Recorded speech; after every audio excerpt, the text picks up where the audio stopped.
And there we go.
Hey, good morning, everyone. Thank you very much for being here. My name is Omar. I am a host here at Watchers Talk, coming at you guys from West Coast, British Columbia, Canada. And our Looking Glass saga continues this week. So much, we've learned over this last week. It's been incredible. The awareness that we've raised has been, just top notch. And before we begin, I just want to, once again, throw out a big shout out to Frank Jacob, whom we began the week with. And then we had Michael Feely come up. And then after Michael Feely, we had Brad Olson. And then after Brad Olson, yesterday we had Agi Nost, and Agi Nost gave us a really incredible download, and I really appreciate it. And today, one of our final speakers, second final speaker is Kiara Windrider, and then tomorrow will be with Paul Wallace. It's going to be an evening show tomorrow night, guys, so maybe mark the notification for that. And then on Saturday morning, at 9 o'clock in the morning, Pacific Standard Time, we will be hosting our panel with Dr. Joan of Angels and myself, and then Brad Olson, Michael Feely, Agi Nost, Kiara Windrider, and Frank Jacob. And hopefully, Paul Wallace can make it, although it's going to be about 2 o'clock in the morning for him. So keep your fingers crossed and see what happens. And please give this video a like and share it out, because the entire goal and object behind this Looking Glass week is to raise awareness. And the best way we can raise awareness is to share this video out and share it out to your platforms, to your friends and family, so that everyone is aware of this Looking Glass. So if they do try to create, like, say, a false flag event, then we will be on board and we'll know what's going on, so that in thus we can thwart the false flag. So what have we learned this week? We've learned a ton of stuff this week. The coronavirus, Vatican had it. There is the what was that called? The Delavar camera. Let me bring it up here. It's called the Delavar camera, phototronic camera project. And the schematics of it is to build online. Apparently what this was is in Ireland. Some woman had taken a picture of some priest, and she looked and she saw his life leading up to that particular moment, and she saw all his offside stuff. But anyways, that was really the beginning. And then, the Vatican ended up building a chronovisor themselves. And apparently they were able to go back to the crucifixion and witness the crucifixion in a very grainy film type of video. But they didn't tell us whether they saw the crucifixion of Jesus or whether they didn't. It kind of freaked them out, right? So I don't want to hypothesize on what they saw, what they didn't, because that would be just speculation, and we really don't want to get into that. And then we talked about the Yellow Cube Greater Treaty. That's when Eisenhower in, I believe, in like the 50s, took off from the White House, pretending that he needed to get his tooth fixed, and then he took off to the desert, and there were 3 UFOs. He got onto one of them, took off, came back, and apparently there was a treaty signed in which, they'll give us technology, and then ET can abduct our people and do whatever it is that they need to, but they need to provide names and things like that. It's just so much. Sumerian tech, it's thousands of years old, and there's about 50 of these devices around the planet, maybe a little bit more. From what I understand, they've shut the devices off because no matter what info they feed into these looking glass, it always converts back into a single timeline in 2030. I guess there's supposed to be some kind of a singularity happening from the central sun, and which is going to really push us into the 5D that we're all looking for. So the way this works is that the looking glass works on ley lines, portals, the Rosen bridge, the Eisen, what's they called? The wormhole, I think it's called. Yeah, the wormhole. They find the wormholes, they find portals, and then it kind of works through that. It's connected to the Stargate that they found back in the 20s in Egypt, and then the Gulf War was really based on this. Americans went there, they collected a bunch of archaeological stuff, and they came back. CERN is involved in this, Antarctica. It's just so much. It's been incredible, I gotta say that, right? So with no more words from me, because I can go on. I can give you guys a sit rep on this like I did yesterday with Augie Nos for about 10 minutes, but I'm not going to do that this morning because we all understand what is going on. So let's do a couple of quick shout outs before we bring our guest Kiara Windrider on. Look, there's Watchers Talk. Hello, Watchers Talk. And there's Mountain Devil. Nice, Mountain Devil. Nice to have you. And we have Kubi's Lair 12. Nice to have you. Joan of Angels, right on. Dr. Joan of Angels. Please visit her channel. Give it a subscribe. Awesome content on there. We have Dariana with us this morning. Thank you, Dariana, for being here. Is this the same talk he did before aired again? Is it live? No, this is a different talk. Kiara gave us a download in Humanity Unplugged a few weeks ago. This is something totally different. And there was another one. Kubi was asking, this is the fifth on the subject. No, this is Kiara's the fourth speaker in the series. And tomorrow, Paul Wallace will be the fifth. And then on Saturday, we will be doing our panel discussion, which will be moderated by Dr. Joan of Angels and myself. And then there is Full Spectrum Universe in the house. Welcome, Rob. Thank you very much for being here. And I believe Kathy Mason may be joining us for the panel discussion and moderating the panel discussion as well. We'll see if Kathy is busy or if she can come in. That would be great if she can.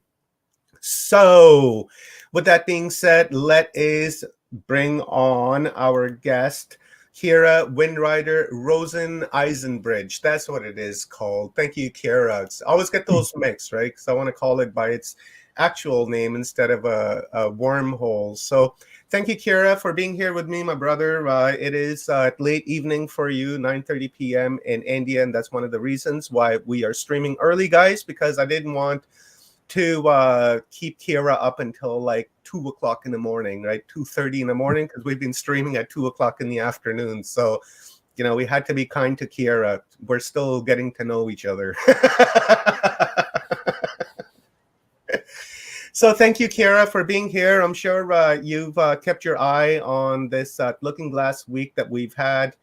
A little quick sit rep. A couple of weeks ago, Kathy Mason, our mutual friend, had forwarded an email to me from the Guardians of the Looking Glass. They had released a couple of videos that I was asked to watch. And along with that, Kathy has sent me one of the newsletters that you sent out in which you were talking about the Looking Glass.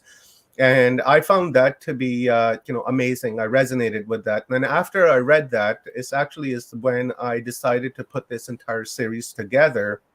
Because I really resonated with what you were saying. And earlier on in the week, what Frank Jacob was saying is that when this whole thing broke and he, directed the conversation towards consciousness instead of falling into their trap. And that's really what you were talking about. And from there, we've kind of driven this conversation into the consciousness aspect of it instead of the divide and division and problem, reaction, solution, because really our point here with this series is just to raise awareness.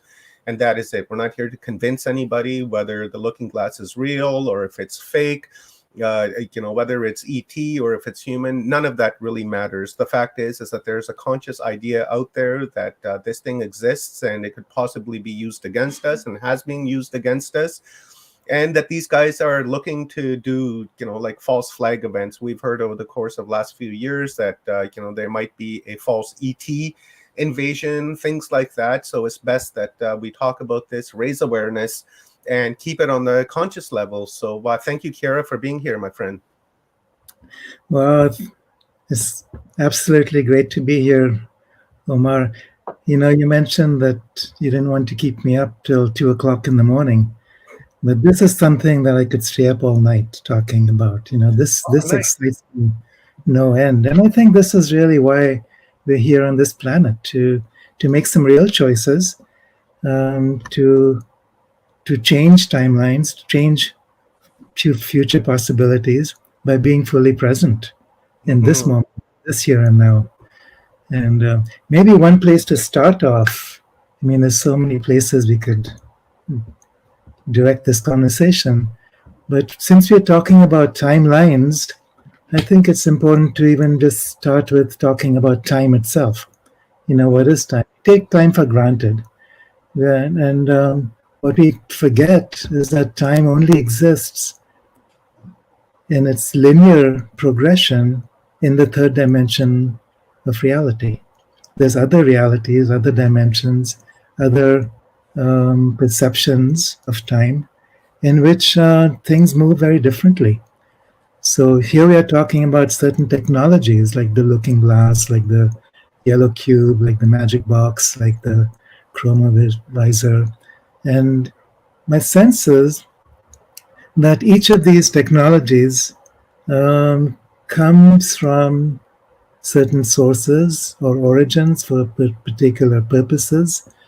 Some of them for trying to initiate a dark agenda, some of it to counteract that and open up to an ascension timeline. But all of these have to do with choice. It's collective choice and personal choice and planetary choice.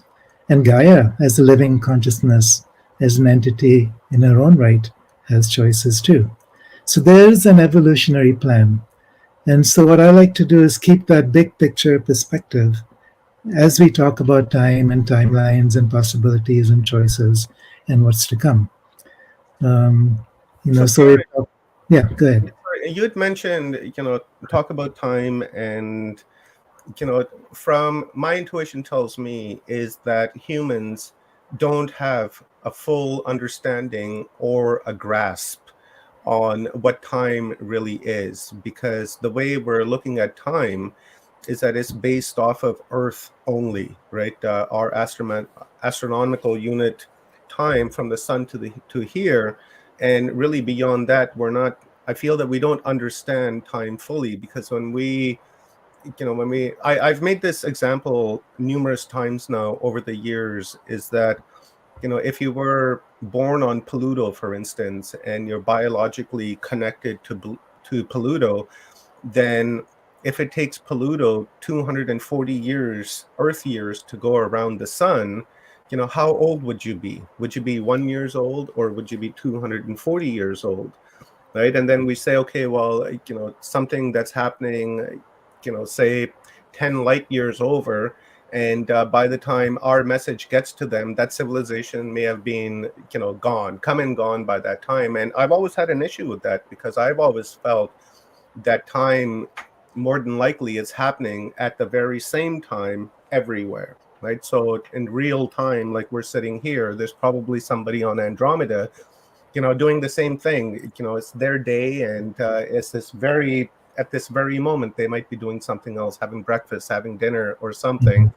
So if we had the technology to send, our message instantaneously to Andromeda, then that would mean that we're on the same time, right? Because there's no difference of light years and things like that. So I've always found that we're really confused when it comes to time. Exactly. And on this planet, we are a configuration of what we call humans, which is which is based on many different bodies interpenetrating each other. So we have the physical body, the etheric body, the emotional, mental body, the causal body or the soul, and they're all linked in to the Earth's electromagnetic field. And that link, that interpenetration, is what creates a sense of time and a sense of density. So we could be actually experiencing many different densities, many different relationships to time on one single planet. So it's where our consciousness is based, what we choose to tune into, which then determines how time moves for us. Now, there's a beautiful metaphor in the Hindu tradition, which you may be familiar with. It's called Indra's net. Mm-hmm. And basically what they're saying is that the entire universe is like a string of pearls, a net of pearls. And each of these pearls mirrors every other pearl. Each of these pearls contains every other pearl. Each of these pearls actually is every other pearl. Now, the linear mind cannot grasp that. Mm-hmm. But when you actually enter into a more quantum-based reality, which is what the new physics is actually beginning to understand. I'm not even just talking about quantum physics, I'm talking about plasma cosmology or the electric universe theory, where they see the entire universe as a net of plasma. So Indra's net is actually a plasma net. Mm-hmm. And plasma, by definition, is the fifth state of matter. So everything is, like plasma constitutes about 99.999% of all matter. But the thing about plasma as opposed to matter is that it's instantaneous. Everything is instantaneously connected with everything else. In the third dimension, we can't perceive reality in that way. So earlier we talked about the matrix. So we have a third dimensional matrix where we see things in terms of linear time. You're moving in one direction. There's a past, there's a future, there's a minuscule moment that we call the present, and this is our experience of who we are. Whereas as we step into other dimensions of reality, we move out of this matrix into a fourth dimensional, fifth dimensional, sixth, seventh, ninth, 10th dimensional matrix, until ultimately time is synchronistic. There's no progression of time. Time simply coexists, just like space coexists. So we, in our humanness, we tend to think of ourselves as existing in time and space, right? So Yeah. I exist in time and space, and that's what makes me human.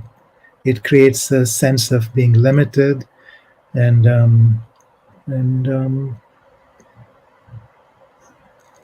limited. But Right. what if it's the other way around? What if time and space actually exists within us, right? Yeah. I was just going to say that. So in that context, we're actually becoming the universe.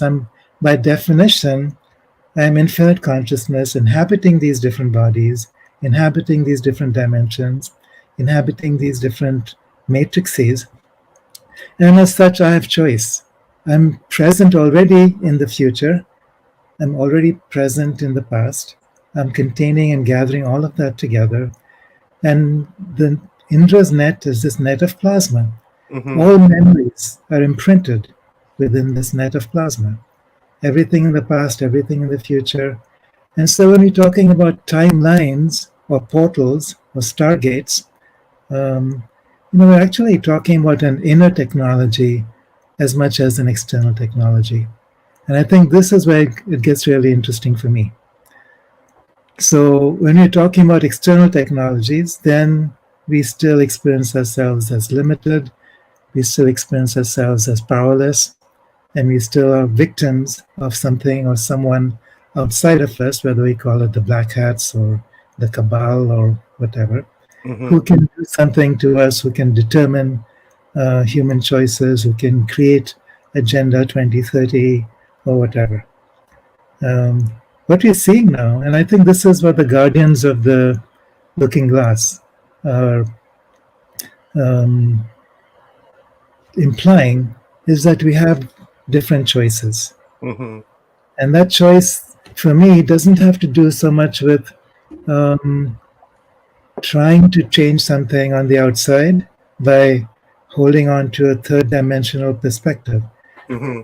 For me, it would be about entering into that higher dimensional totality where I experience myself as infinite consciousness, as already present in the future, and therefore able to create a timeline based on an evolutionary plan that's far beyond the human Mm-hmm. self, or the collective human self, even.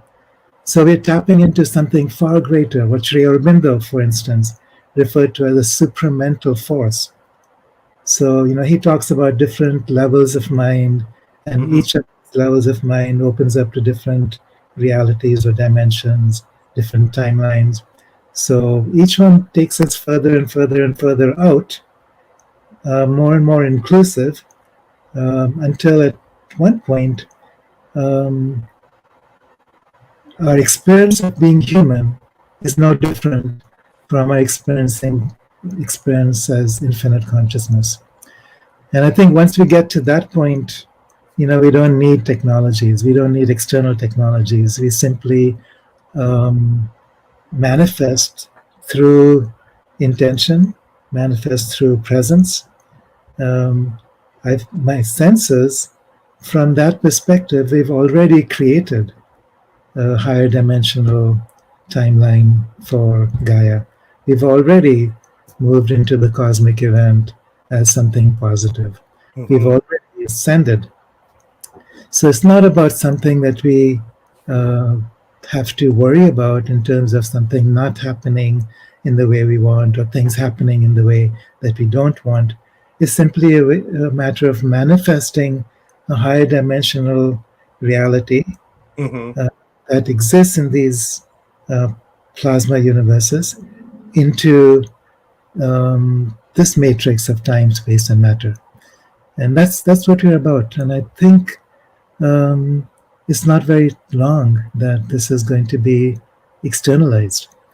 I Um, feel that it's already being externalized by many, many, many people across the planet. Like, for instance, this Great mhm, Reset that people have been talking about, and that Great Reset is kind of almost backfiring on this cabal, black hats, or whatever, because now people are beginning to realize that they don't have to go into the office to work, and in fact they don't even like their job, so they're manifesting and they're creating this idea in their mind to what they actually want to do with their life, and they're leaving the cities and moving into rural areas, and becoming friendly with the animal kingdom and giving up meat, and there's a lot of that ascension that is happening right now. And for me, I over the course of this week, I felt that maybe 2030 date is a little bit too far off, and that possibly this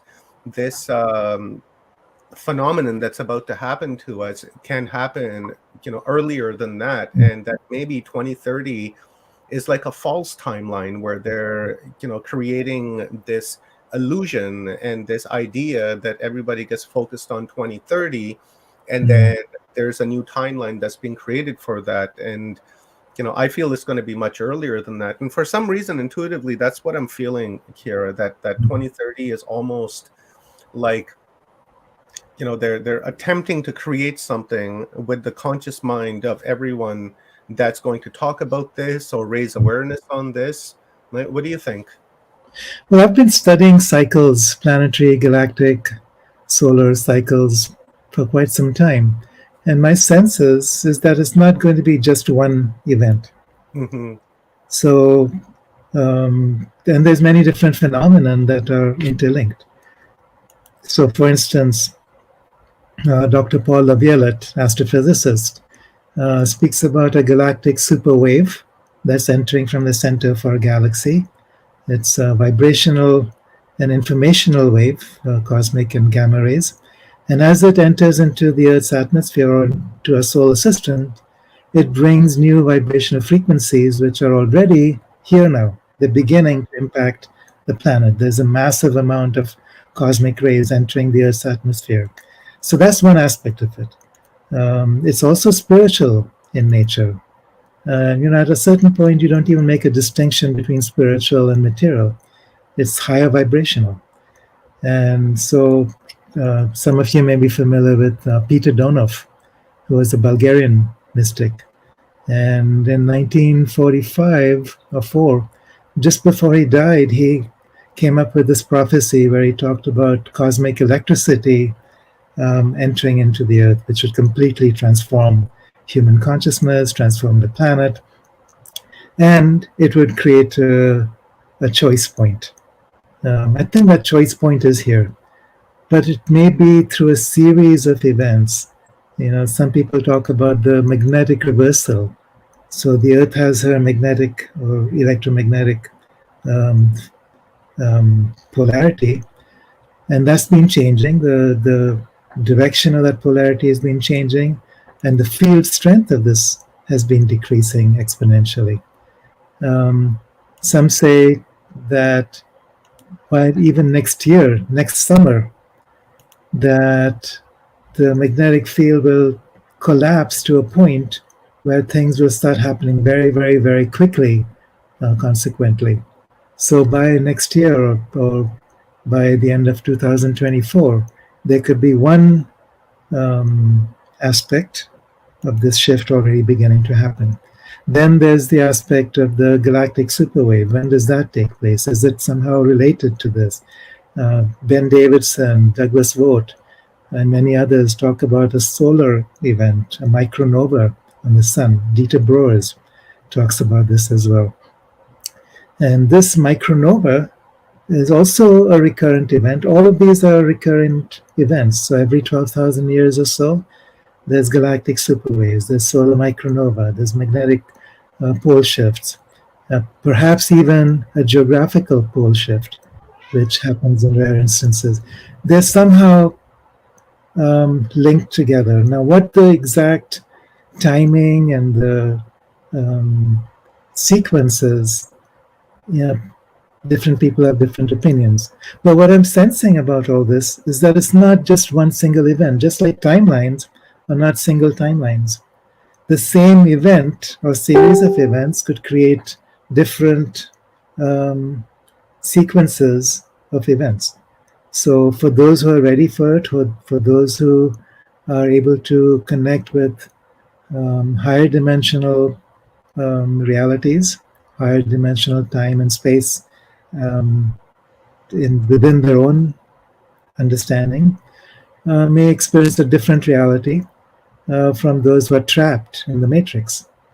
So the same event, the same cosmic event, whether it's in 2028, 29, 30, 35, 48, or series, the same event could be both cataclysmic, and those who are holding that vibrational frequency will experience it as such, and transformative, and a major planetary awakening or ascension.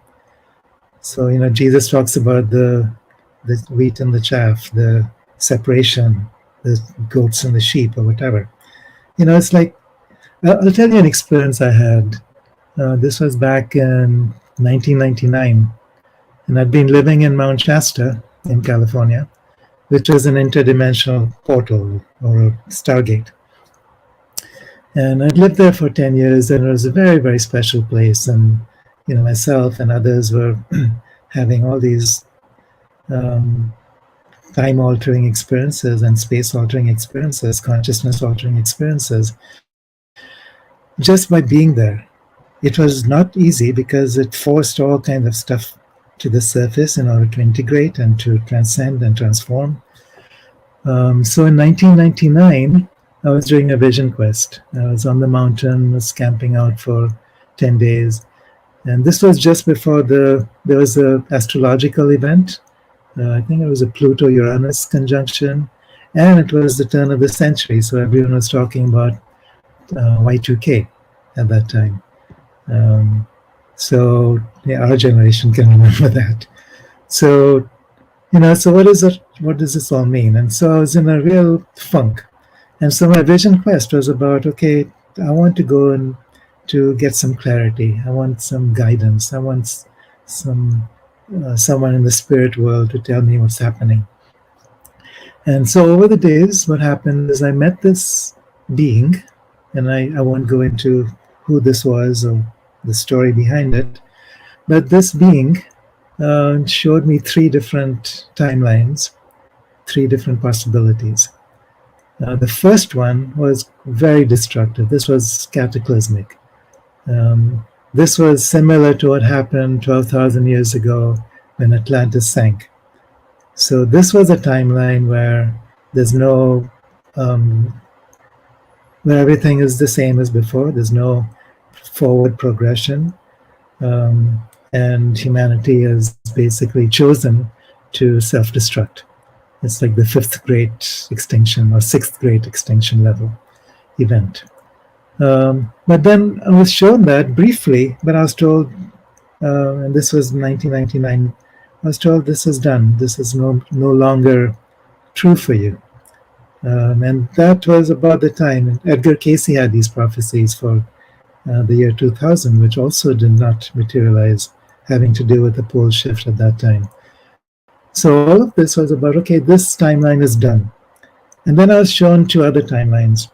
And what I was told is that depending on the density of the collective human species, and also what the Earth was choosing as a living consciousness, 2 things could happen. The outcome would be the same. There would be a positive ascension, what Bill Wood and Dan Burish talk about as timeline 1. If it was not interfered with, this is what we would experience. But there is interference. There is this appearance of duality, appearance of dark versus light, which is also creating a ripple in this time-space continuum, in the plasma field. And so because of that, there's one timeline that could be rougher than the other. And at that particular time, what I was shown is that the rough timeline, there would be a few hiccups, perhaps some limited conflagrations, wars, nuclear something. But ultimately, we'd make it, and it would be all beautiful. And then there was another timeline where things were relatively smooth. And over the years, what I've felt since 1999, and then in the decades following that, is that we've slowly been actually moving towards that smoothness. Yes, there could be false flags being planned. Yes, there could be assassination events, but it would not materialize in the way that it could have. What happened in 2001, September 11th, there's many who consider that as a false flag. That was an immense, devastating event. It led to wars. It led to all kinds of fragmentation and splits in the collective. But there's been other attempts for false flags since then, which have not materialized. Mm-hmm. So the guardians of the looking glass, they have this whole sequence of events. They talk about these 70 events that if we were not able to stop even one of them would lead to apocalypse. I think this had to do with the relatively rough timeline. I do understand that the looking glass technology is basically Sumerian, perhaps Anunnaki, and it was a seeding that was important for humanity at that time. It was part of the creation of the human race. Mm-hmm. It was created as a slave race, and therefore it was a lower 4th dimensional frequency. Mm-hmm. Since then, we've evolved. There's been other seedings from other galactic sources. There's been Pleiadian, Arcturian, Sirian, Andromedan, many other galactic sources, and who have been coordinating with humanity, and not just with one human race, with many other races upon the earth and Mother Earth herself. And what I sense is that um, these technologies coming from the higher dimensional galactic races don't work the same way. They're not linear. They're Hmm. not trapped in a third dimensional framework where um, you which is causal. The the guardians of the looking glass operate within a causal framework. If this doesn't happen, then that will happen. If that happens, then something else happens. What we're talking about are technologies that are not causal, they're synchronistic. One of them, for instance, is the magic box. In Australia. So, yeah, right. Yeah. In Ulu. So what they say now, this was December 21st, 2020, Yeah, it was 2020. 2020 is when we did our first event in activating Hmm. the magic box in Uluru, and then at about 7:30 or so in the evening local time in Australia, there was a flash Yeah. that went across the sky, and Hmm. my friend Stephen and Evan Strong that have been leading this have speculated is that flash was the activation of this magic box, and there was some UFOs that were flying around as well at Right. that very moment when this was happening. So it was activated in 2020, Hmm.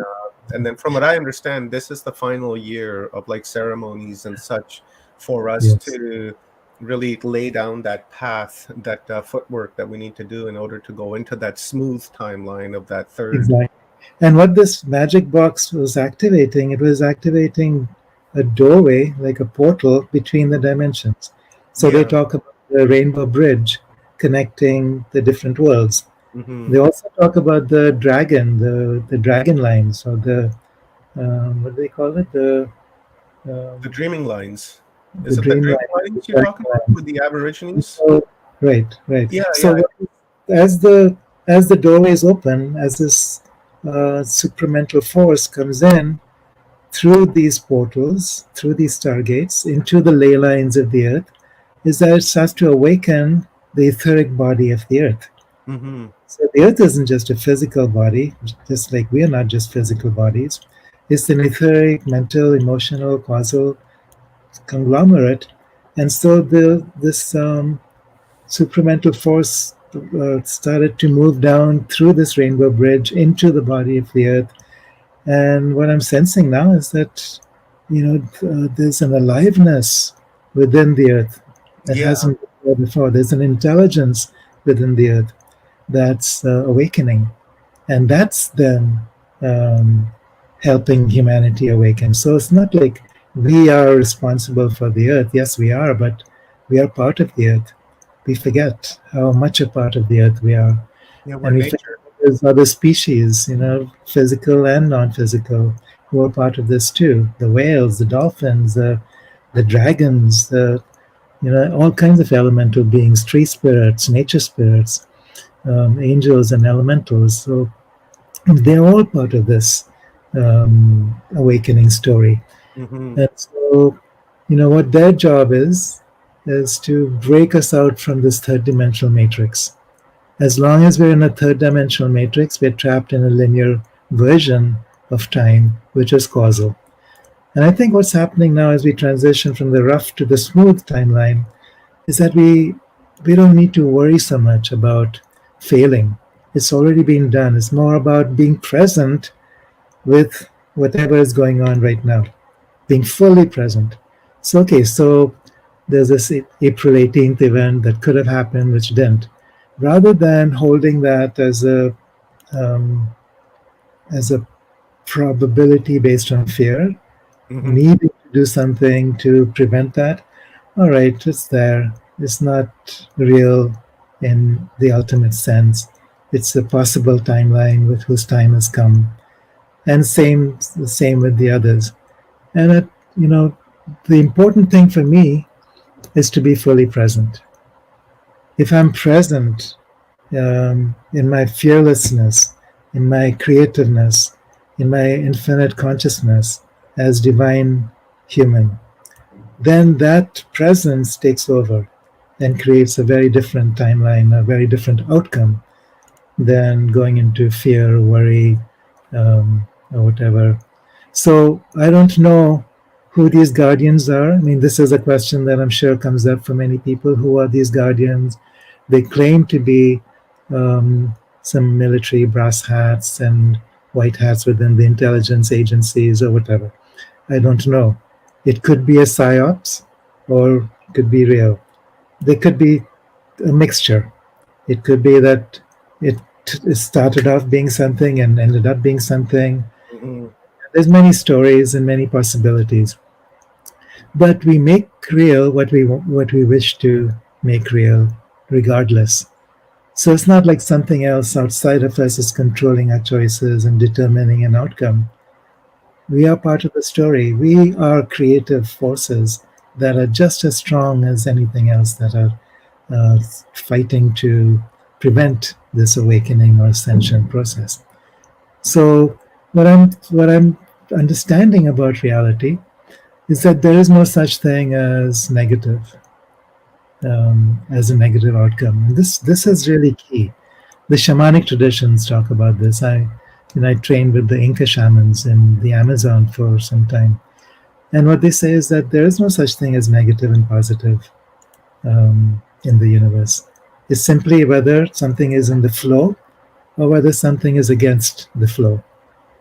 And there's ways to alchemically transform what's stuck in order to move back into a flow.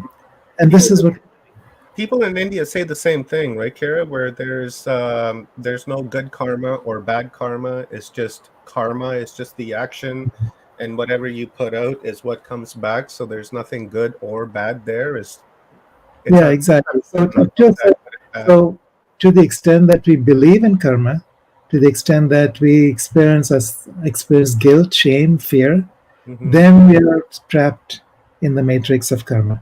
Yeah, that's that lower emotional Exactly.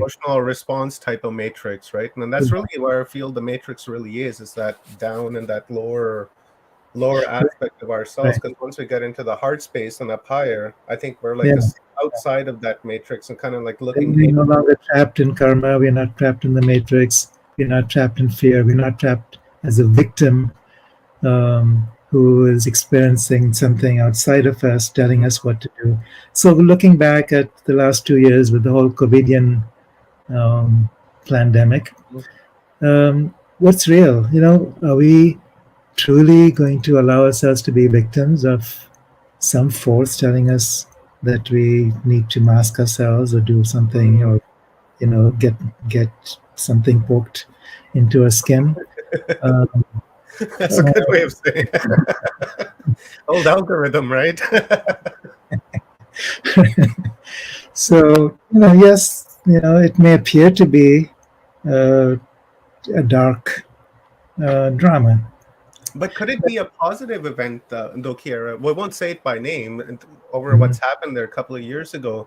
Do you think that this was part of that smooth timeline where they said, okay, we're going to create this and, you know, put everybody in their own zoos, and then eventually they'll come around to it, they'll wake up, they'll start to ask questions, and then Mhm. once they begin to ask questions, and things will begin to change. So I'm really wondering now whether what happened here was like really a white hat event rather than a black hat event, because it seems that this event here was a catalyst to discussions like these and people waking up and asking questions and realizing that the government is not in the business to tell you the truth, and that they're only there to control and do kind of what they've been doing right over centuries now. It's just Yeah, well, that's really an excellent question. We all need to ask ourselves. Astrologically, it's interesting. The same um, planetary energies that were present at the beginning of World War One were present during this COVIDian drama. Now, what does that mean? We could have had a really brutal awakening, mhm. World War I and World War II were awakening um, journeys for humanity. Mhm. It brought a whole lot of karma very quickly, very strongly, very suddenly. And this could have been that. This could have meant enormous death, enormous control, the 2030 agenda being, you know, completely inaugurated. But it Mhm. was same thing with all the wars since then. The same thing with the, okay, now this is an important aspect which I'm sure many of us understand, even though we're not allowed to talk about it much on these social media channels, which has to do with the, okay, blood sacrifices and so on. Oh Uh, yes, like uh, the androchrome, and yeah, that you're talking stuff about the and androchrome and Hollywood and the elites, doing yeah, all the sacrifices and and all the, yeah, yeah. basically in order to gather the power to be able to manipulate the collective and keep us trapped in a third dimensional matrix. Hmm. So there's an occult um, um, Influence here. standing or occult influence that Yeah. is very dark, which plays by those rules, which works in that matrix. Hmm. But now we're moving out of that. And part of what happened in the last 2 years was a clearing out, huge time clearing out of underground tunnels where many of these child trafficked Hmm. uh, sexual slave victims had been housed for blood sacrifices and so on, all over, all over, every Like, single continent. yeah, it was This like mostly Trump and Putin who like really worked on this and emptied exactly, out these. Yeah, yeah. and this is something that maybe a lot of people may not be familiar with. What's really going on in Ukraine? Ukraine had become one of the major centers for this dark stuff. Yeah, What's yeah. happening with Putin going in, clearing out these underground tunnels? You don't hear about this in the mainstream. Also, getting rid of bioweapon labs, Mhm. chemical labs. You don't hear about that in the mainstream. Yeah, there was like But what, this 9 of them he destroyed, right? It was like 6 or 9, something like that. Again, goes with that 13, 369, right? yeah, But at least 13 that yeah, I've heard. Right. Yeah. 13. Yeah. Oh wow. So, I mean, this is big time. And all this is documented, is going to come out sooner or later. Uh, as soon as the war comes to a turning point where this information can be received, which may have to do with Elon Musk and Twitter. Who knows? Yeah, I was going Because to ask you about that. yeah, well, that's an interesting thing because Elon Musk, I think, is kind of walking between the worlds. Hmm. There's one foot in the AI world, this whole business of artificial intelligence, and Neuralink another, wants to stick in there. yeah, Yeah. space, Neuralink, all that stuff, and the other one is freedom. Hmm. Freedom of expression, freedom of thought, and this has to do with awakening humanity. This has to do with the divine human. So rather than artificial intelligence and what's the word that is used sometimes? There's a word which I can't remember. For artificial intelligence. What's Oh, it? transhumanism. Transhumanism. We have what the Incas called Homo luminous, which is the divine human, where it's not the mind, the rational mind that needs to be controlled and modeled and molded by something outside.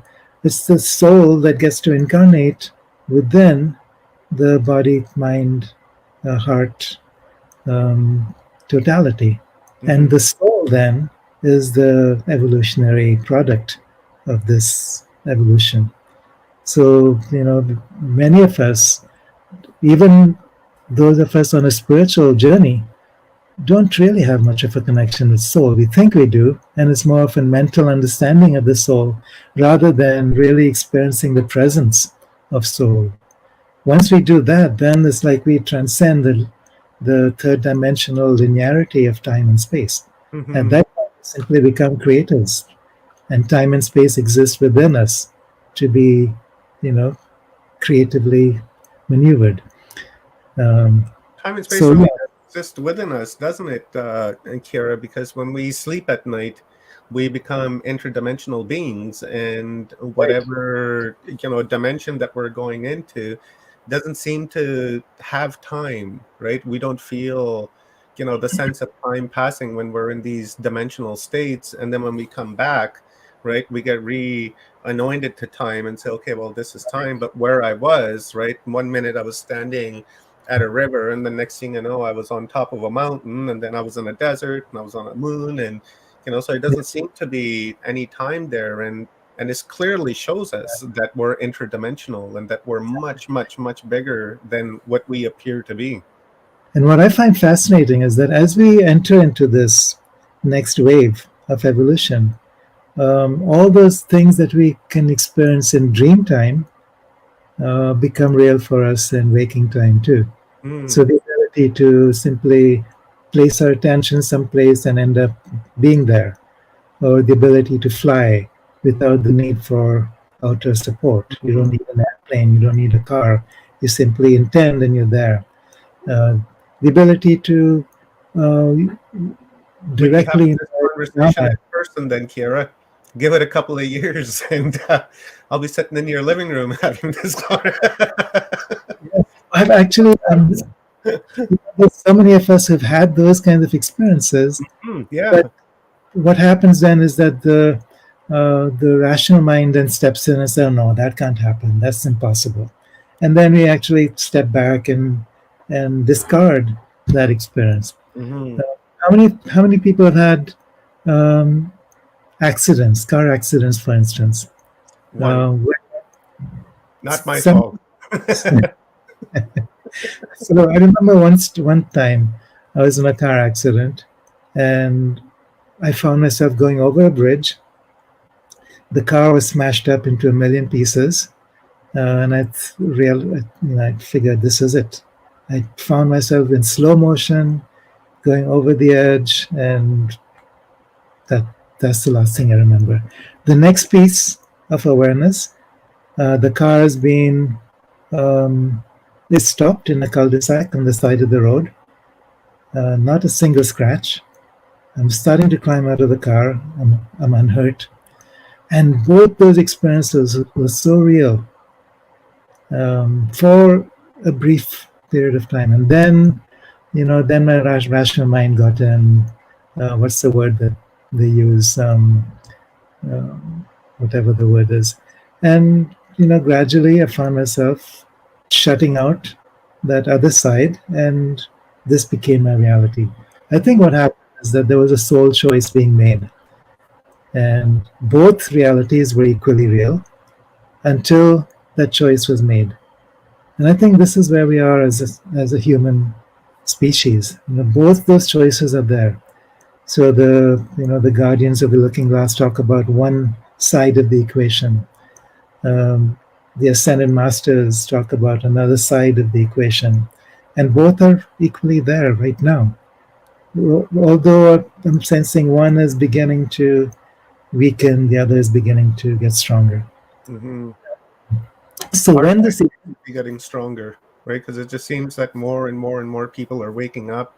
More and more people are finding streams like these, discussions like these, and are seed dreaming essentially themselves, and they're going out and just planting seeds and moving on, and hopefully they sprout.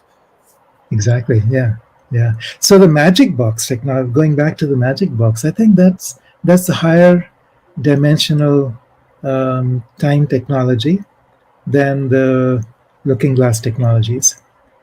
So if you're trapped in a matrix of the third dimensional world, then the looking glass makes sense and it may become real to some extent. But the moment we switch to fifth, sixth, seventh higher dimensional awareness, then the magic box and these other realities show up. In fact, they say that in order to use these higher technologies, you need to be in a vortex, you need to be in a Stargate on this earth. I think we're all Stargates. I think we're all vortexes. Each of us when we're in our full presence, we are a Stargate. Yeah, and And it's the capability of creating an entirely new timeline just by intending so. yeah, This, yeah, this so is true. and so we Yeah, don't need to interfere about something else or someone else outside of us directing our fate. Um, yeah, that kind of falls into that fear mongering, right? Into division and divide and conquer kind of thing. And what you just said now, that we're all Stargates ourselves, that's very true, because even the looking glass is mm, showing us that, because when you look into the looking glass, it begins to work and it shows you your life leading up to that particular moment, right? So even the looking glass is recognizing the fact that you are a Stargate, a portal on this planet, and that it can work through you. You know, earlier when you were talking about uh, you know, transporting from one spot to another spot. You know, I don't know if you know Carno in Australia is one of the elders, but mm, he seems to be able to do that, and you know, and he can do it very naturally. He did it in front of Graham Hancock and a bunch of other people. He calls it mm, party tricks, and he's standing here. And mm, then, you know, and then he disappears, kind of like what Buddha did. And he, you know, disappears from point A, and then he appears over at point B, and he did it in front of many people, and he does it, I guess, a lot. He calls it a party trick. So, you know, it's for him, it's like on the dime, and he can do it, right? yeah. And that's what I was thinking when you were saying that, you know, if we intend on teleporting ourselves someplace and we want to be there, we can do Mm, that regardless of the distance between the areas. So if Carno can do that, you know, in sure. front of you, then we can do it as well. But, you know, again, he's Aboriginal and must have that, you know, that Aboriginal initiation, that ancestral knowledge that he's able to apply to make this happen. Not only And if that's we taught it all actually that in school, the we'd be able to do that's that. that ancestral DNA is awakening in us now. Hmm. The more we bring a focus into that, you know, all these books, The Lord of the Rings and Harry Potter and everything else, you Hmm. know, young people are growing up with the awareness that, yeah, this is the magical world is very real. We don't Yeah. have to be planted in a reality of mugglehood where nothing happens. We have the power. I'll tell you a story. Um, when I lived in Boulder, Colorado, I had a very close friend, and one day, you know, after we'd known each other for about a year, he told me this story because he said, you know, he hadn't shared this with anybody before, and he said he had spent hours um, learning about astral travel and soul travel and so on. And one day he had an experience where, you know, he fell in love with someone who lived half the country away, and he was just, you know, really yearning to be in her presence, and then suddenly it's like he's there. He's in that town. He didn't know her address, but he was in that town, Wow. and physically, Yeah. and he was terrified. It's like, what happened? You know, where am I? He didn't have money, you know, as he was in his nightgown. Then, just as he was thinking about it and kind of, you know, puzzling his way around, he found himself back in Colorado. Wow. That was the beginning. Yeah. And then he realized, you know, then he kind of went back and learned how that was being done. And for the next few weeks, he found he could just think somewhere and he'd be there. And it was effortless. Incredible. And then one day he thought, okay, well, I wonder if I can take someone with me. I mean, this is, you know, starting to look like Star Trek here. Yeah. Beyond So Star Trek here. Star Trek is starting to look like reality. Yeah. Oh, yeah, there you go. Yeah, I love Star Trek.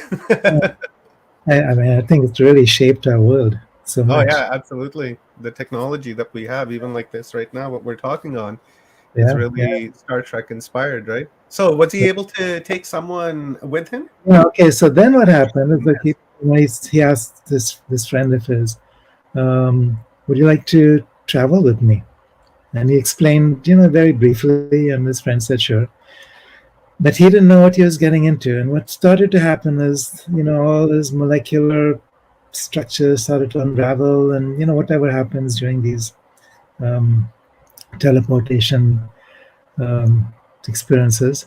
And he freaked out so much that he pulled himself back, pulled my friend back, and actually admitted my friend for a 3-day involuntary stay at a mental hospital. Really? And it's like, and my friend said, oh, he was in this complete state of flow. Mm-hmm. But there they put all kind of psychotropic drugs and everything, and that after that he couldn't travel like he had before. And then he said, it doesn't matter, because just to know that is part of our human beingness, is part of our human potential. Mm-hmm. He recognized that, and that there wasn't anything that he had to do so much through effort. It was something that the body recognized, the body was ready for and open to. And in the right time, the DNA created the pathways in order to do what was needed. Incredible. So all these abilities, teleportation, telepathy, the ability to meditate and move across different dimensions and realities, to understand and remember the past, and to plan and open to the future, to enter into the akashic portals in the net of plasma, in Indra's net. Mm-hmm. All of this is part of what we are here to remember now. Sri Aurobindo, I don't know how much you may know of him. He's a mistaken yogi from India in the last century.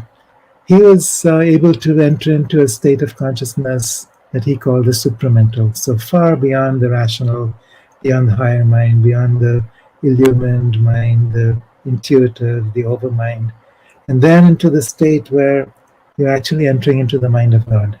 Mm-hmm. That you're becoming that force in matter, being able to direct the flow of matter in such a way that matter becomes entirely plastic. At this, for most of us, matter has become really dense. Yeah. It's not be that way. It's just because you've dropped into third dimensional density. But that's not the reason that matter exists. Matter is basically energy.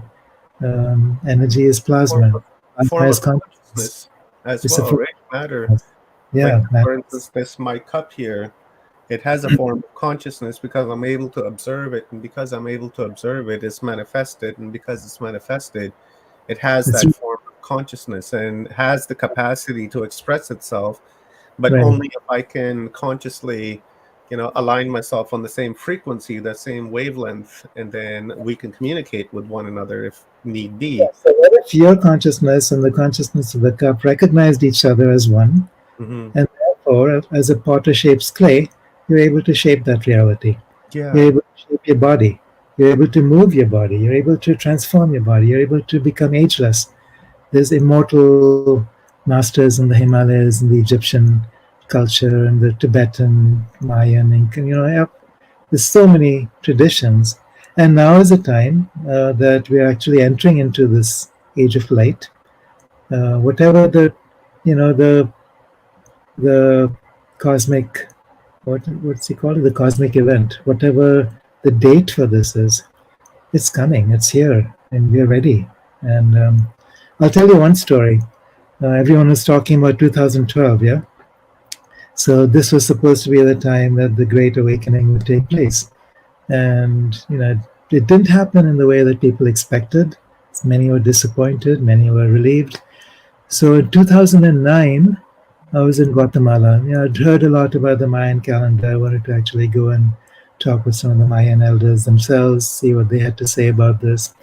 So I met with Don Alejandro Cirillo, who is one of the daykeepers Mm-hmm.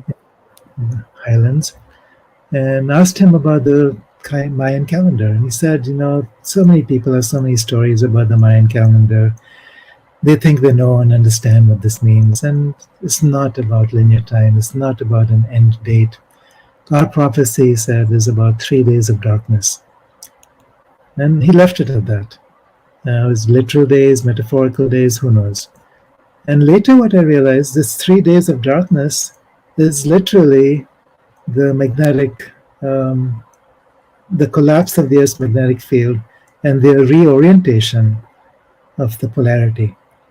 And so, what Oh. happens is that when the magnetic field collapses, the five bodies begin to disintegrate or begin to de-link from Mm-hmm. each other. And then, when the reorientation takes place, they reorient in a new way where the soul can incarnate. And what happens in the process is, as the magnetic field collapses, same thing that happens when a person dies, it releases DMT in the pineal. Mm-hmm. DMT opens up doorways between the worlds. And it's not just on an individual level, it's also on a collective level. So when DMT is activated, it's like the journey with ayahuasca. You open up to the upper worlds, to the lower worlds, you just enter into that state of unity consciousness, all knowledge, all awareness, all potential. What happens if every single person on this planet, plus other mammals who also have that capacity, simultaneously, as the magnetic field of the Earth collapses, open up to that potential? Oh, wow. Wouldn't that be the great event? Giving me goosebumps there, Kira, when you said that. Holy God. Hair all over my body just stood right up. That would be epic if that was when that happens, right? It's Yeah. just a matter So of time now. that's why, Omar, I don't have any fear about the catastrophe anymore. We're not going to experience an extinction level event. We're not going to experience the total destruction of anything, because this great event, cosmic event 2030, whether it's 2030 or whatever other date. And Don Alejandro was very clear, it's not about a linear date. This 3 days of darkness is a cosmic event. Mm-hmm. And this cosmic event has its own intelligence, its own purpose, and its own divine potential, and takes over. So humans don't have the capacity to resist through trying to create stories and resistance from the mind. Mm-hmm. All the trauma that we've experienced locked into our five body system isn't able to stand in the way anymore, because these bodies are not connected to each other in such a way that that trauma has life or meaning in itself. At that point, it's like the soul completely takes over. The human soul, the planetary soul, the galactic soul, cosmic soul, they recognize each other as one. It's all one field of plasma. Indra's net awakening to itself, and we awakening to ourselves as divine um, Creator universe. beings that we are, right? We're divine creator beings. We are creation and a creator. And I like what you said there, Kira, that I don't fear anything anymore. And I'm in that same boat, before when I was programmed and Yeah. I should say under the influence of the program. I was down with all of this, Y2K, the world's going to come to an end, and then 2012, oh my God, things are going to collapse and we're all going to die. World wars are going to start, and then over the last 4 or 5 years, my awareness has been changing, right? Mm. Slowly, but slowly, it's been changing, and I'm beginning. It's almost like I have this inner knowing, this inner standing of things, and have this awareness of things that I shouldn't really have awareness of because I've never studied all this stuff before.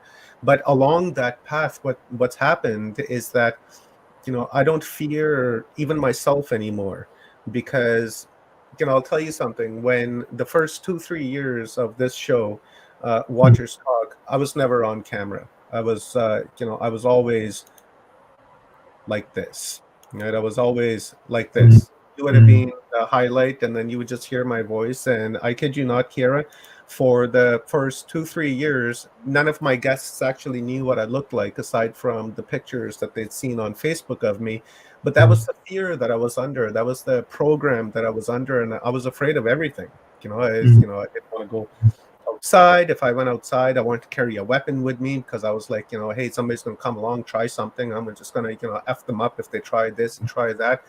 But Yeah. slowly that I uncoupled myself from that programming and began to see myself as one, humanity as one, and and gave up that whole fear and things, because I found that when I was under that influence, my life wasn't happy, my family's life wasn't happy. Everybody's walking around on eggshells because you just don't know when something's going to happen, when it's going to go off. So it was very stressful living, and it was like that for decades. Like literally, it was like that for decades. And I feel like a phoenix on fire, right? Like I've been released from that aspect of myself, and I feel like a brand new person.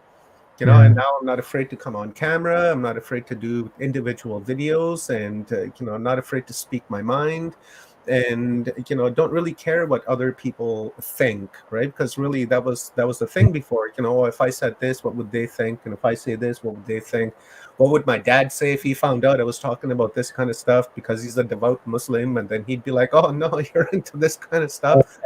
So it was always that fear, right? And I'm so happy that I let go of that. And I don't even know how I let go of it. It's just one day it was gone. I wasn't afraid anymore. I didn't have that fear of anything anymore. And that fear was also, work, right? I was a drywaller, and I was a subcontractor. So the fear and the stress was always there. What if I don't get a job? What if I don't get this job? What if I don't get that one? I have rent to pay. I got to do this. I got to do that. And what I noticed is when I let go of all of that, this became my full-time thing. Somehow I just ended up giving up drywall altogether, and the universe is taking care of me, right? It's giving me what I need, and it's keeping me on track with everything. And now I don't have to drywall anymore because I didn't like it to begin with. It paid very well, but I didn't like it.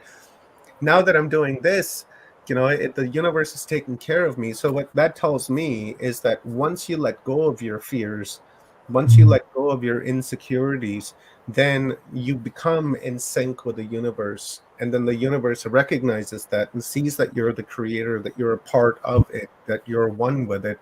Then it just simply just does things for you, right? It gives you things, whether you want them or not. It just says, here's an opportunity. Do it or don't do it. It's really up to you. And You're not the center. You're not a personal self trying to do something for the world or to the world. You become the vehicle through which the universe pours through. You're the great ocean entering through this body. And what's needed? You're not thinking, planning, deciding. Something beyond and bigger that takes over. So just in terms of what you're saying, speaking, I'm exactly the same. I remember in school I was so petrified, so shy. I couldn't talk with a person if my life depended on it. Yeah, I go for hours for the first thing to say to someone. And oh my God, it was just such a stressful. It was like self-stress. And then at a certain point, I realized I don't care what people think of me, because I'm not here in the way that I think. So, it's like from that space, it's like more and more I started to experience myself as the other. So this veil between self and the other started to dissolve. And then it didn't matter. Remember that scale of consciousness that David Hawkins talks about. So you start with zero, where you have basically just shame, guilt, fear, all that, the stuck energies. And then gradually you make your way up. There's courage, there's eventually there's joy, peace, love, unity. And it's logarithmic, which means basically that the higher up you go on the scale, you have the ability to counteract millions, billions of other people who are stuck in the lower ends of that scale. And there's a collective 100th monkey type transformation that can happen. And I think that's what's going on right now. There's enough people awakening now, enough people moving out of that average density, so that now we can make new choices, create new timelines, open up new dimensions, remember who we are. We can step into Homo luminous, which is the new species that Gaia is choosing for humanity now. And Hmm. and this, this excites me more than anything. This Yeah, is me too. here. Me too, brother. It's like we're waking up and we're beginning to fully realize our potential of what we actually are as a human being. And Kira, this is kind of where I differ on the Anunnaki and the Anunnaki creation story because just simply because of what we are and the power that we have, I don't feel that the Anunnaki, really have anything to do with our creation. They may have come here and saw us and then decided to tinker with our DNA to try to get us to vibrate at a lower distortion as them, and hence we're here. And this takes me back now. When we look at the Anunnaki, from what I understand, the Anunnaki, they were part of the Sirius star system that I'm sure that you know about. The Dogon speak about Sirius A, Sirius B, and then there's that dwarf star that they also had reference to. And from what I'm gathering is that the last time like this type of event that took place, that they decided to choose a different path. Instead of the path of ascension, they chose the other path, and Mm, they were ejected from that Sirius star system. That's like what, 4.5 light years from here, 5 light years. And that star, that dwarf star, is on that 3,600-year orbit with our sun, and it comes through our solar system and it goes back and it does its thing. And I'm mm, wondering, if when that happened and the Anunnaki were able to come here on Earth and they saw us here as an advanced being that was like remote viewing and telekinesis and, moving objects with our, mind and hands. If I wanted a cup, I'd go like that and a cup would be in my hand. And we were operating at that level. And these guys showed up and began to, genetically tinker with us and caused us to go into that lower vibration so that we would vibrate at their level, so that they're trying to keep us along with them because they don't want us to ascend. And that's kind of okay. That's where I'll stop for the time being. I'd like to hear your opinion on that as to the creation, the Anunnaki. And okay, I'll toss this in there too just for fun. Okay, mm. so what if the humans had already had this looking glass technology, and that we developed the technology and we've had it here this whole time? And then when these Anunnaki showed up, they messed with our DNA, caused us to forget, right? Gave us that amnesia that we were suffering from today. And we forgot that we actually created all this technology and that we were a star, spacefaring civilization at one given time. And then we gave up all of our technology so that we can live one with the earth, as we see what the Aborigines in Australia have done, because they had more technology than what we can even fathom today. Right? They Yeah. came here like on crystal ships and stuff, right? So it's like beyond technology, and they decided to give that up and live off the land, live as one in nature. So what do you think? Wow. I mean, I think history has been so um, mutilated. Yeah. That's a So good what? one. Yeah. Um, if I look in terms of these larger planetary cycles, 12,000-year cycles, Hmm. last time was when Atlantis went under the ocean. Um, my sense is that the great civilizations existed before that.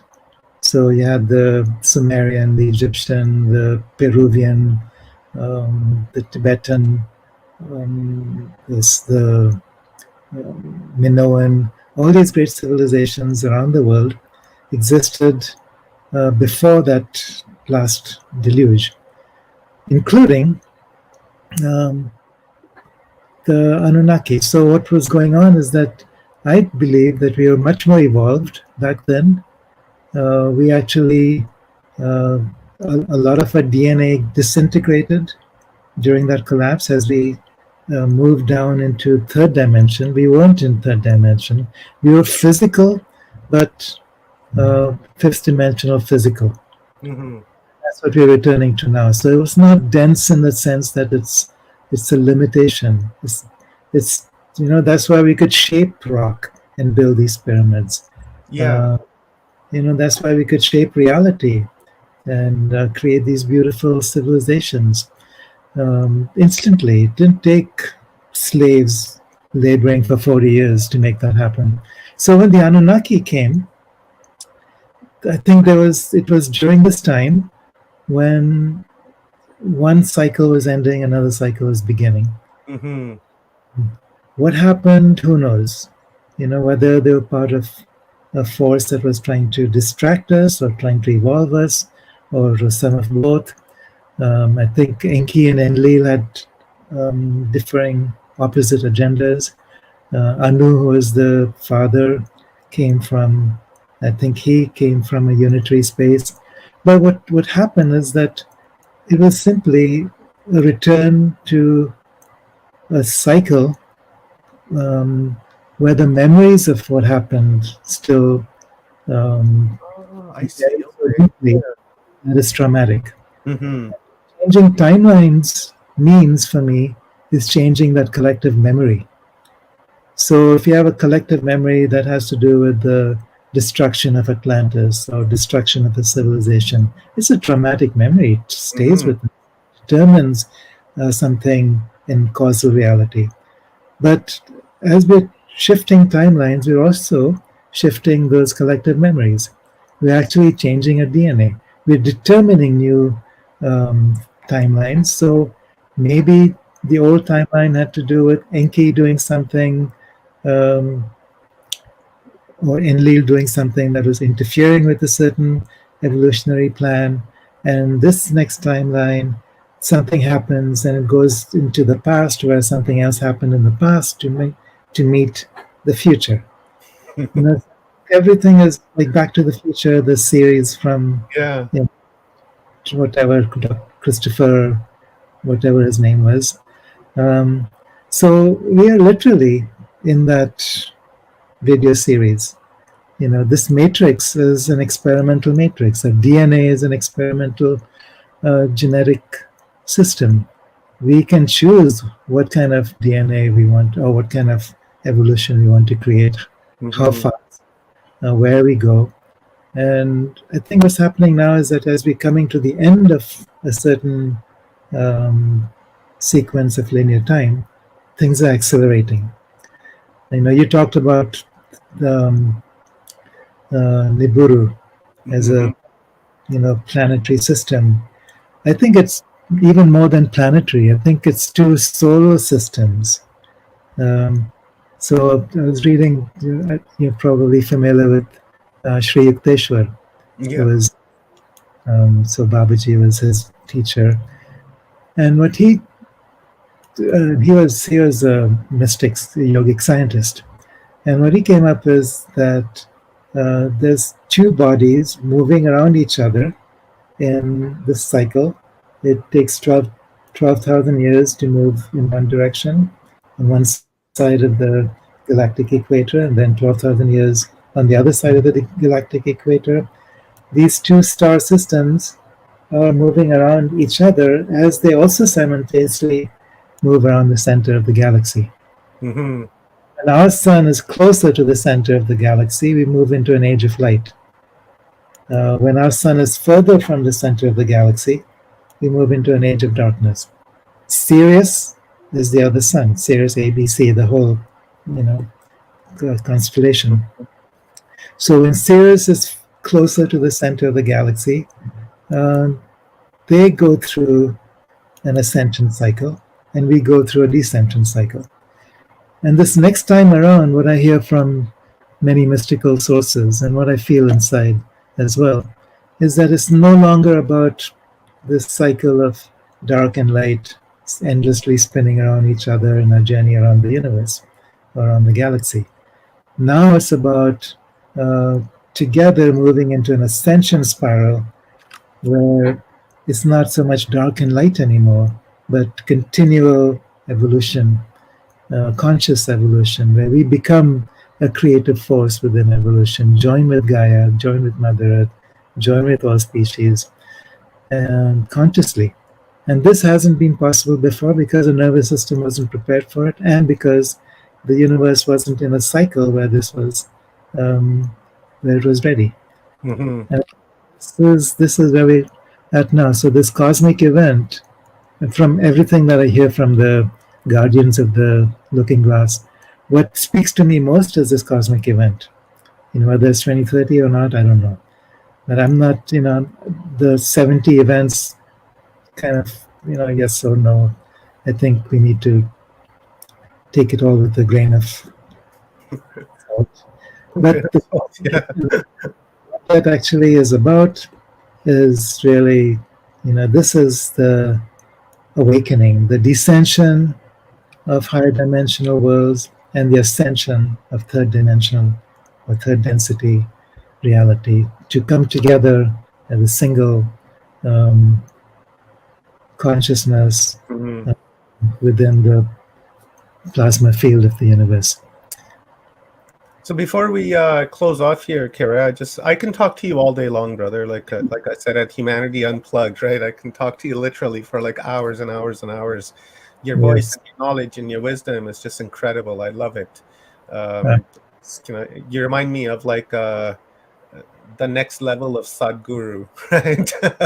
And just mm, immensely wise, and I love it. I love you very much, and I uh, appreciate you.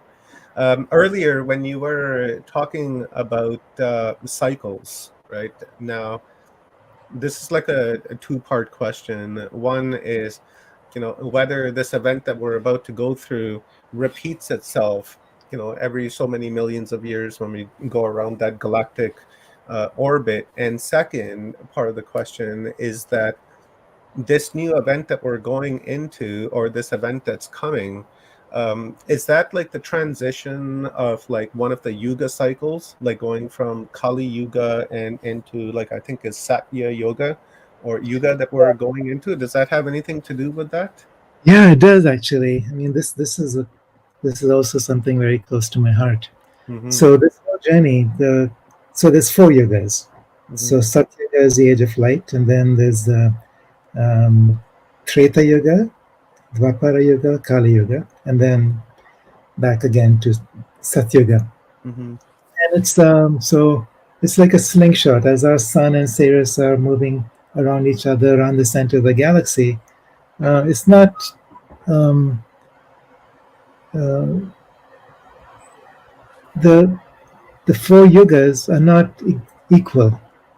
So um, Kali Yuga happens to be the shortest because that's when we're moving faster in the cycle. So it's like when these suns move around each other, it's like they're attracted to each other by gravity, and so Mm-hmm. they move faster. And then as they move further away from each other, it's slower. So the age of light is always bigger, greater than the age of darkness. So we are actually now moving out from Kali Yuga. We're in the next one, the Dwapara Yuga.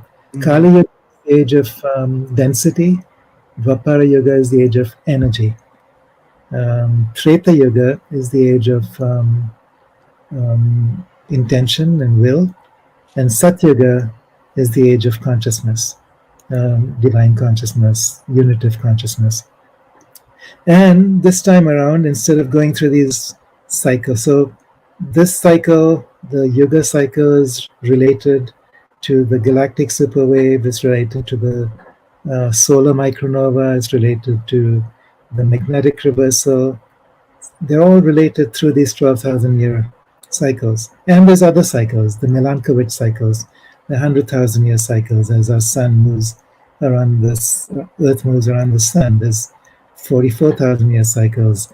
Within the 12,000 years, there's a little ice age, 400-year cycle. So all of this is happening too. We're going into an ice age, a little ice age. Um, Weakened solar activity. It's going to get cooler, much colder around the world, which is going to lead to immense food shortages and so on. All of these are also cyclical.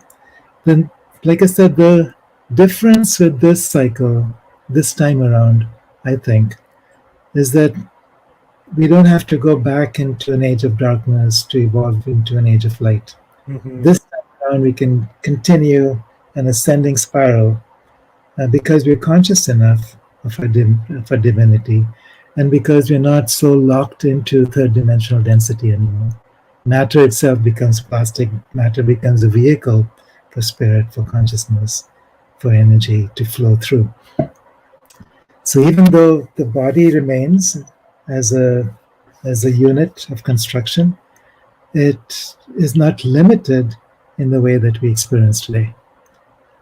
So, like we were saying, the ability to travel in space time, the ability to nourish ourselves directly from prana, from the sun, from the wind, from nature, the ability to telepathically communicate without the use of, social media or whatever else. Very, that's beautiful. I love it. I'm gonna dig your mind on that on a future show, because I know we're going to be doing lots of shows together, because dude, I love you. You're amazing. Now, before we close this out, I know I said that 5 minutes ago, but like I said, I can keep you here forever. We were talking about dreamlines in Australia, and you spent significant time in South America. I'm wondering if the Nazca lines played the same role as the dreamlines in Australia with the Aborigines, and if that's really what the intent of the Nazca lines and all the different figures that they've created, because I'm sure this has something spiritual connected to that, right? So is that kind of something similar or not?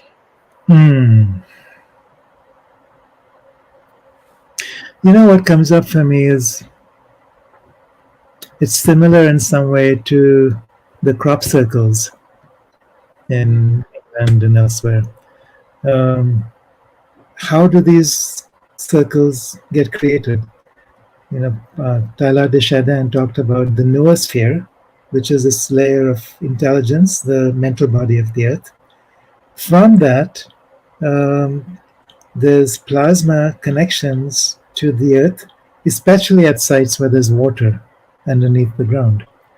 And so what happens currently is that you program, or something gets programmed in the mental body of the earth, which in a flash of intention gets manifested as a crop circle. And I've seen these being manifested. I've seen these manifested in consequence of a group intention. So it's Really? fascinating how this happens. Wow. So you're like, oh, this is too big a story for now. But the Nazca lines could be similar to that. It's like, because the indigenous people of that time were very much tuned into nature, Mm-hmm. their spirit animals, to their elemental spirits, which also was as an aspect of themselves, located here behind the back of the heart. So, in a sense, it was like a totem being manifested, a tribal totem being manifested in the earth. So, supposing I belong to a lizard totem, I manifest that, through the same mechanism, through the interaction of plasma with collective tribal consciousness. And then the hummingbird totem and the alligator totem and the lion totem, they all kind of do the same thing. So that then becomes um, the boundaries of our tribal existence. I mean, that just comes to mind as you're asking that question. I have no idea if that's actually true.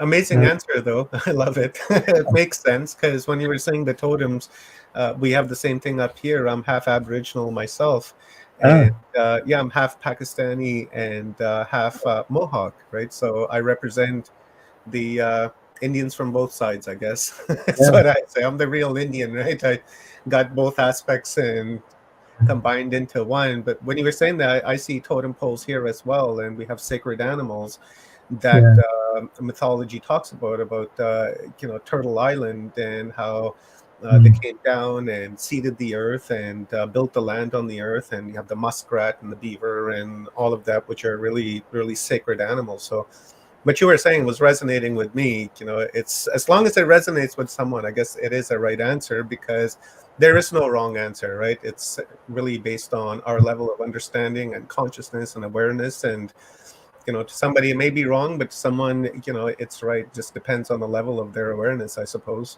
There's an Ojibwa saying, never confuse facts with truth. Yeah, that's what the media is doing. What that means is that truth has many levels of reality. So Yes. just because something is factual or non-factual doesn't take away from the truth of it or the falsehood. So, I mean, So the look media, at the fake news is a whole different yeah, story. yeah, exactly. I won't go there right now.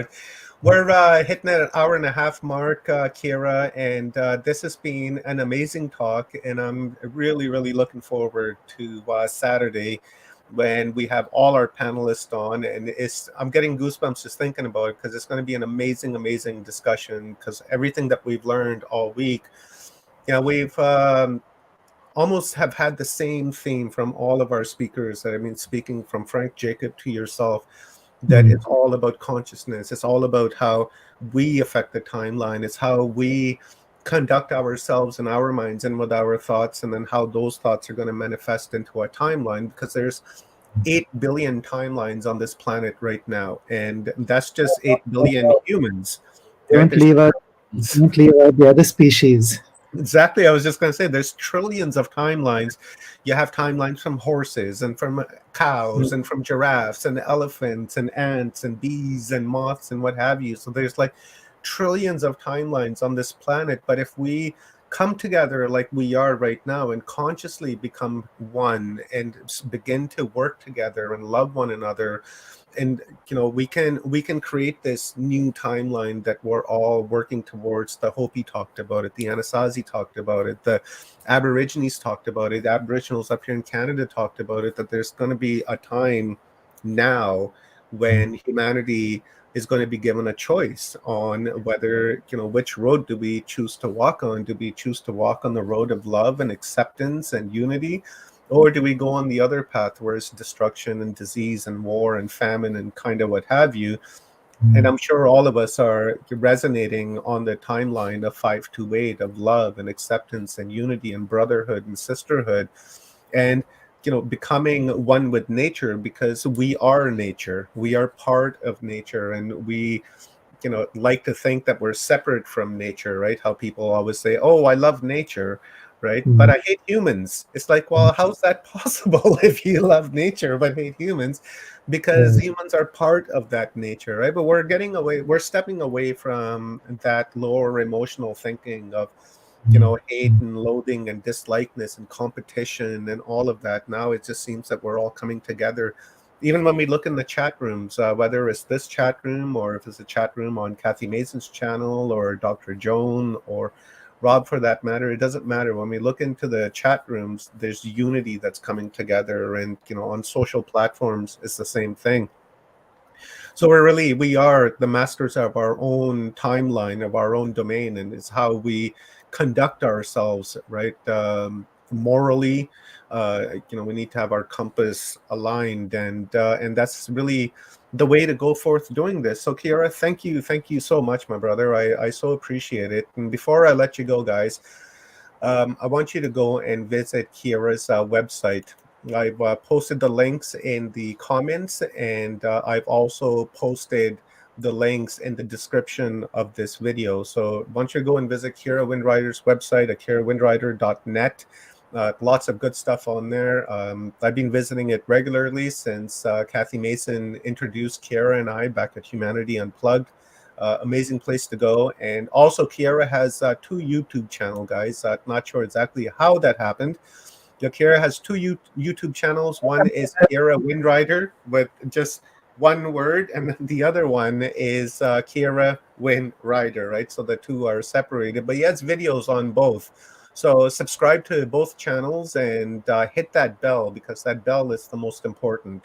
You can subscribe and not hit the bell, so it wouldn't really count for nothing, because then you're not getting any notifications and things like that, and you're not interacting with the channel. So hit that bell, and then you'll know when Kiara is either going live or he's uploaded some more wisdom for us to consume. So it's a very good resource to go and check out. And Kiara, where else can people find you? Follow you on Facebook and things like that? Facebook, Instagram. I just now, since Elon Musk came along, I decided to get a Twitter account Oh, as well nice. as Rumble. But I also have a like you're doing. I have for a year and a half. I was doing as the host for the Age of Pandora, which was a weekly podcast interviewing people of who are awakening together. Which I stopped for a while, but hopefully in the right timing, I'd like to start up again. And I think this is a time where we are coming together. We are the ones we've been waiting for, Mm, and we're supporting each other in so many ways that it's time to do so energetically. yeah. Uh, so, yes, Maybe, thank you. sorry, Uh, Kiara. yeah, no, I was just gonna appreciate, send out some appreciation for what you're doing with this particular theme. And I haven't really looked at your channel yet, but I'm gonna do that after this. Yeah, thank you, Kiara. And maybe after our stream is done, you can shoot me the link to your podcast, and I'll drop that in the comment or into the description of this video, so that people can go and follow you there and listen to your stuff and raise their awareness. YouTube deleted that channel because it was Oh, too controversial. So yeah. I say I have to resurrect it at some point. Yeah, let's go back in time and just fix that. I love this timeline talk. It's amazing. It really gets me going. Yeah, Exciting. I'm looking forward to having you back on, Kiara. We're going to build a beautiful friendship here and raise awareness together. Maybe co-create some stuff together, because I resonate with what you're saying. And when you spoke at Humanity Unplugged, I really began to resonate with you there when you were talking about the established form and an unestablished form. And I was like, oh no, he didn't. And then that was it. I was in love. So this is great. And guys, this has been an amazing talk, and it's been an amazing week. Tomorrow we have with us Paul Anthony Wallace. He's going to be on at 6 p.m. PST. So that's 9 o'clock Eastern Standard Time. And then on Saturday morning at 9 o'clock, we are going to be doing our panel. So let me toss that up here really quickly again. So we will have Paul Wallace tomorrow at 6 o'clock p.m. and then 9 o'clock a.m. Saturday morning, we will be doing a panel. And hopefully Paul Wallace can join us. If not, no problem. But, it would be nice that if he can join us. And it's going to be an epic panel. I have so many notes, guys. You should see my notepad. I've got tons and tons of notes, and I listen to these shows after it's over, and I go back and I make more notes, because it's a little difficult when you're paying attention to the speaker and also paying attention to the chat room and also taking notes. So multitasking, getting very good at that. But we have lots of notes, and I can't wait till the panel is going to be just amazing. So that's pretty much it for me for this morning. And thank you so much, Kiara, for being here with me today and sharing your wisdom with us and enlightening us on this looking glass on, exactly how we can contribute in a new timeline, because that's really the important part here, is how we contribute and do our own small part in creating that utopian civilization, timeline, the world that we want to live in, where, if we ask the earth where it hurts, she doesn't respond back and says everywhere. She just says, I'm fine. And that's kind of what we, really are trying to create here. So thank you, my brother. I so appreciate it. And especially being so late at night for you. And, I know you had the whole day, and then now at the end of the day, watchers talk. So I love it. Thank you. I could do this all night. Me too, man. And guys, this afternoon I will be live again, doing a double header today at 2 o'clock p.m. I will be on with David Starr, and we will be talking about channeling and ascension and love, and how we can bring that love into our heart space, and how we can manifest that love for our home, our communities, our cities, our countries, our world, and how we can create a new timeline with love. So, right, we're all on this timeline week here, so we're going to continue on with that this afternoon. So I hope to see you guys there. And once again, please go and visit Kiara Windrider's website at kiarawindrider.net and subscribe to his YouTube channel as well. You can put in as one keyword, Kiara Windrider, or you can put it in as separate as Kiara's space Windrider, and that will take you to the channel. And make sure you subscribe and hit that bell, because that bell is very important. And also thank you very much to Sarita Forsland for becoming a member here on Watchers Talk. I really appreciate it. Your support helps me a great deal to continue to create these types of streams, so I can continue to stream conscious-based content to help raise awareness to everyone. So thank you very, very much, everyone. And our buddy Rob Yawks at Full Spectrum Universe is going to be live tonight at 7:30 p.m. Eastern Standard Time. So make sure you guys tune into that as well. Rob, if you want to toss the link into the comments, that'd be great, so we can direct people to your show. So until this afternoon, my friends, I appreciate you. I love you very much. Without you, this would be possible, because if no one was watching, there'd be no point in doing this. So I appreciate you guys very much, and you guys help me raise my awareness just as I help you raise your awareness. This is a symbiotic relationship that we have. So I appreciate you guys very much. My name is Omar, coming at you guys from West Coast, British Columbia, Canada. Host here at Watchers Talk with my friend Kiara Windrider, coming at you guys from India, talking about looking glass. And we will see you this afternoon with David, and tomorrow with Paul Wallace. Have yourselves a beautiful, beautiful night. And don't forget to say that you love yourself, because to love yourself is to love everyone on this planet, is to love humanity, and is to love consciousness. And not only that, but because we're 70% water, 80% water, when you say you love yourself, you begin to reprogram and reconstruct the water that's within you, so that you have a better life, a more loving life, a more healthier life, because that's really what the point is, to have this human experience, is to have a positive human experience. So say I love you to yourself every single day, and to your family. I will see you guys tonight, and have a good afternoon. Bye for now. Mhm.